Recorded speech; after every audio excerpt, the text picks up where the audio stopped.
Hey guys, we're on a roof today, changing out this X13 motor. This is a heat pump rooftop. We got to take off all doors. We're going to take off all these brackets down there, here, pull this assembly out, and then pull out the motor and reinstall. Should be hopefully a quick and easy 1, 2, 3. Step 1, getting the motor free from the blow wheel is a success. Sometimes you have to get the puller on this, okay, and then pull it out so that you can reuse the old wheel. So this is the electric strips over there. Because whenever someone says heat pump, that heat pump only really works down to about 40 degrees. And then the electric strips is the assistance, okay? So in the dead of the winter, this is what's heating the space, not the heat pump, okay? 40, 45, 50, 55 heat pump works great. Once you get down below that, the electric strips are a necessity, okay? The only thing I've ever seen that works down to like 5 degrees or below are the Fujitsus, the Daikins, you know, the variable speed motors. They don't need electric strips, all right? Because they're a variable speed compressor, fan, totally different animal, okay? So when you have a traditional rooftop or split system, if you have a heat pump, which you can see right there, I'm not sure you can see.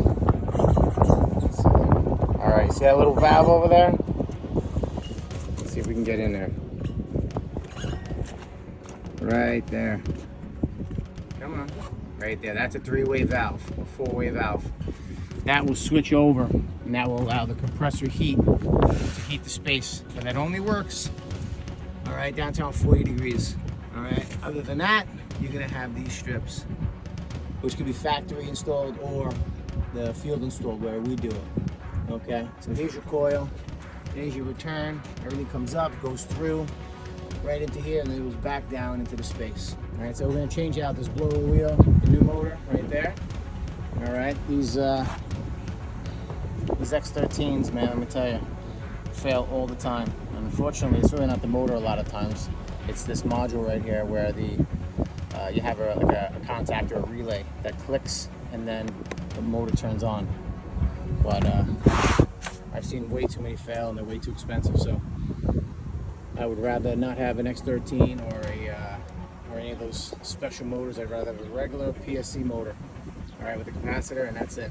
So we're gonna change this out and we'll get it up and running and show you exactly what's going on. So now we're gonna install this this new X13 motor. And when you put it in, I just wanted to make a note that they never really line up all the time. See how this one's off a little bit? So it's to the left. You just gotta pull it in place.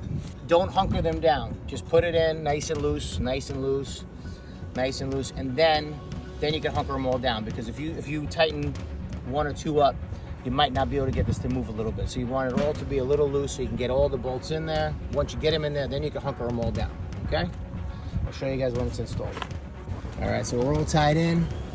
Everything's back the way it was before. We zip tied the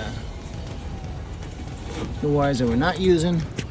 Everything is good here. I'll show you, it's got like a 3 or 4 minute delay. So once it kicks on, I'll show you the unit running.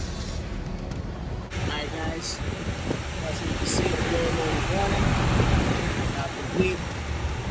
If you like, good job. You guys can subscribe and throw a nice like on there as well, and keep us on some videos. Alright. Delta fans going, back motor going, motor going. We're all set. We're gonna end up putting a trap over here. And it needs a trap. Alright, see you guys next time.